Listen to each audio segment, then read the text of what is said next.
So I put a post on recently about only showing the positive wins on Instagram and on social media, and I'm going to show a general summary of the introduction to the vinery, including the negative things or the things we've still got to work on. So it's more of an observational tour. So this is the main entrance, and as you come in, we've got rubbish that we've been clearing from the site as we've gone along, we need to remove, and we have our work area, which was all neatly stacked.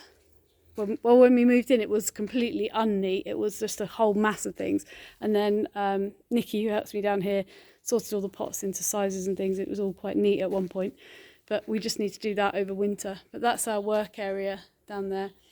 And then in that same bay, we've got all of our chilies, aubergines, peppers.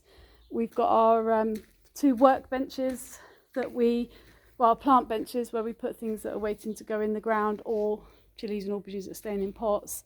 But that is what we call bay 1. That's our south-facing bay, so it's our hottest bay in terms of the direction.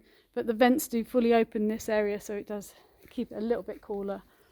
And then bay 2 is where we grew broad beans last year over winter, which didn't do very well. And they seem to have a herbicide issue, we believe. It's hard to tell without, it's not something you can easily test for. Well, you can plant a bean in the soil and see what happens. And we did that in a pot and it was okay, but they didn't do very well in the soil. But for this summer, we've had mainly tomatoes growing down here. So we've had all our indeterminate on this side. And apart from a couple on the end, we had our determinate on that side. I mean, a lot of them have been affected by blight and potentially the same herbicide issue we had with the beans. It's something they spray in the fields in the UK where they grow corn. So it's a specific targeted herbicide that kills certain products, certain plants, certain varieties of plants, and not everything. So we think it might be that, because things like leeks do really well and the chard did well.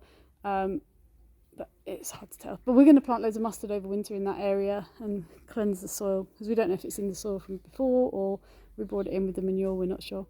This unruly area here was actually our spinach area. We grew lots of really good spinach in here. It just self-seeded. It was already here when we moved in, and hopefully we'll have the same this year. We left the spinach to go to seed. And we've got clematis here. So that's bay 2. That's our tomatoes. We've also got tomatillo in there, which aren't very healthy, and we have a big asparagus bed as well, and a huge apple tree at the end. These are all big bags of animal bedding. We get animal bedding from the accidental zoo that I use to mulch beds and make lasagna beds. This is bay 3. This is our orchard. Can't see anything from this angle, apart from this huge hay bale that we got from somebody because it's been left out and rotted, but it'll be fine for what we need. It's just not good enough to feed to the animals. But that's our orchard. That was my phone ringing. I will go through and show you the detail of what's in there when I do the detailed tour. And then this is bay 4, which is our lasagna beds at the end and our first squash patch here. And these are beds that we're creating now. These are lasagna beds we're creating, but they shouldn't be this dry, to be honest. They need a good water because we haven't finished them. We need to top mulch them. Never leave your beds with compost on top like we've done here. Always cover the soil. But we will come back and finish this, but you can see just about the cardboard and the beer grains we've been using here. But yeah, that's bay 4. That's we always call that our lasagna bed. And then if I go down into bay 5, this is what we call our wild area. Little black bird just running across there. They cause us no end of trouble here.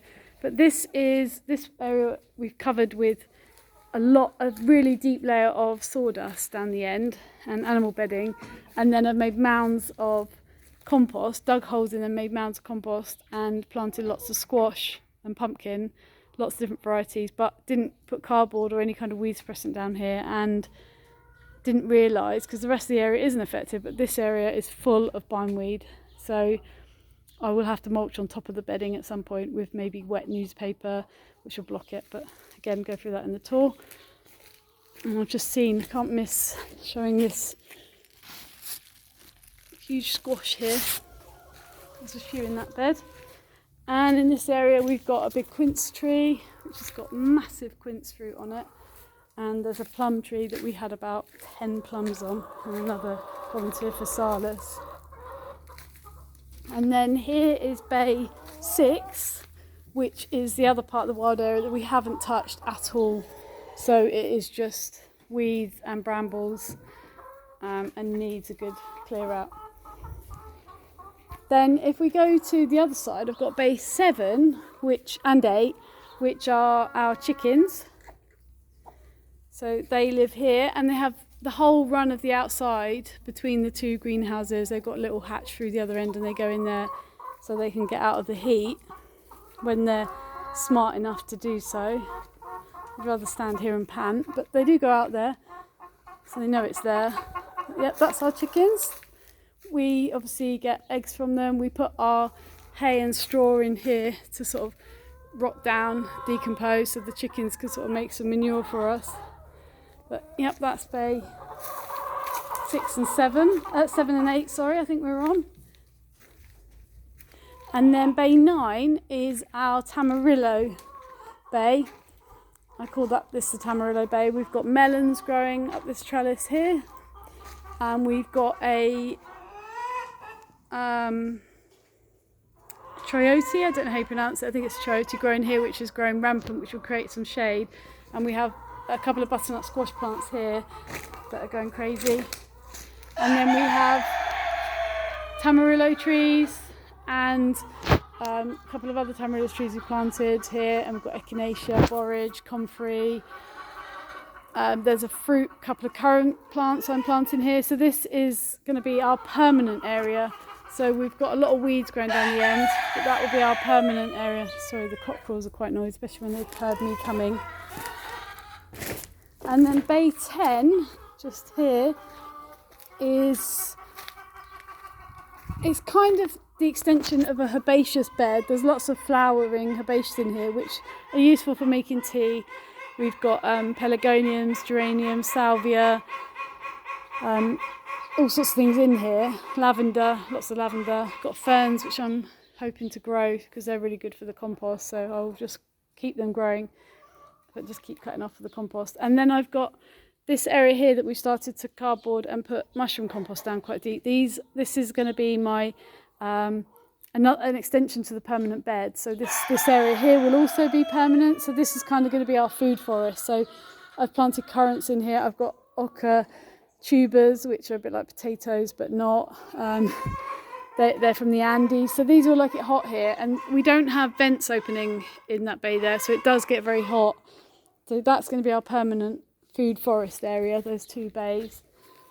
And then here is our herbaceous perennial bed or bay, which is Bay 11, which again, lots of different things in here. Things pop up that we didn't expect. There's fuchsias and osteospermums and dahlias and mesobranthrums, just lots of different things in here. There's a rose that scrambles along the back, and this is a cherry tree that had a really bad case of cherry sawfly that I need to get on top of next year because it's too late now. The leaves will fall and they'll be in there. We need to just take the leaves out. Hopefully they don't get in the soil. And then our final bay is Bay 12, which is our seating area / more work area that needs a good tidy up here. But this is where we have our chairs and sofa over there and table, and we also have plants here that need to be planted. And these are our grapevines that we have all down this end.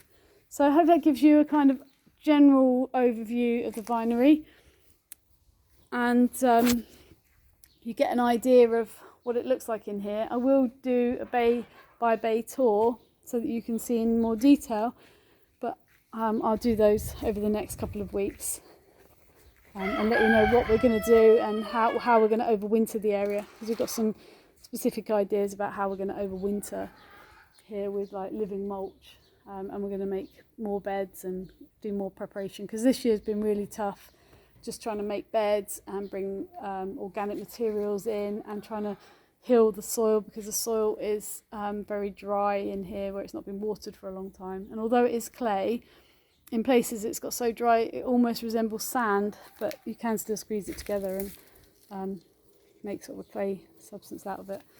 So yeah, keep watching the videos and I will give you more detailed tours of each bay. Thanks ever so much for joining me. It's goodbye from the cockerel and me.